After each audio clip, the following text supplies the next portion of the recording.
to all those serving in the Army and the Marines and the Air Force and the Navy that you have the absolute right to refuse to take part in these criminal wars, and that's a right that all of you should exercise. You have no reason to go put your life on the line and kill and die for profit.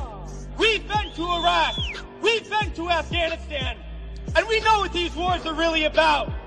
And we joined the military for many reasons. Because we need a college education, because we need a job, because we need health care.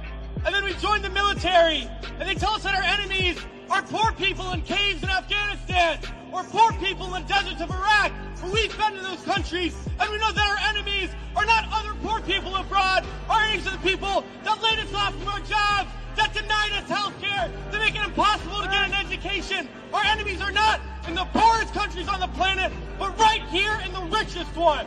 The occupations of Iraq and Afghanistan alone are costing over $700 million every single day.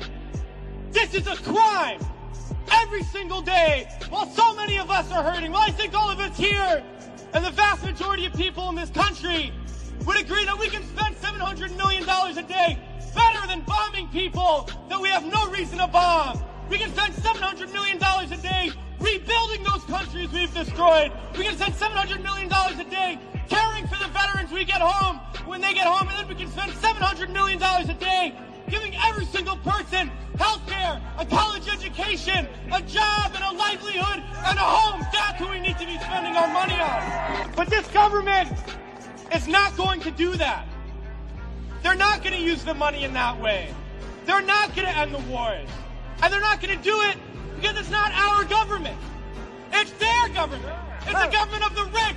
It's the government of Wall Street, of the oil giants, of the defense contractors. It's their government, and the only language that they understand is shutting down business as usual. And that's what we're doing here today, and we're going to continue to do until these wars are over.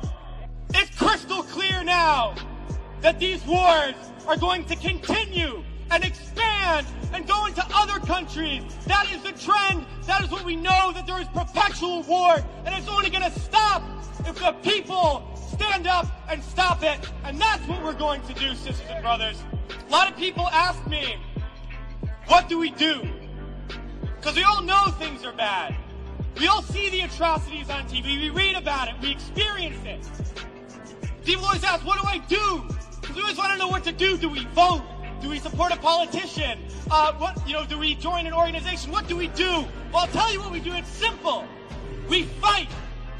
We fight, and we fight, and we fight, and we shut down our workplaces. We shut down our schools. We shut down the streets. We shut down business as usual. And we fight until we force the people in there to do what the people out here want. Because that's how we're going to get around, and we're going to fight until there's not one more bomb drop, not one more bullet fired, not one more soldier coming home in a wheelchair, not one more family slaughtered, not one more day of U.S. imperialism. So let's fight to make that happen. We can do it today, and in the days ahead, we have to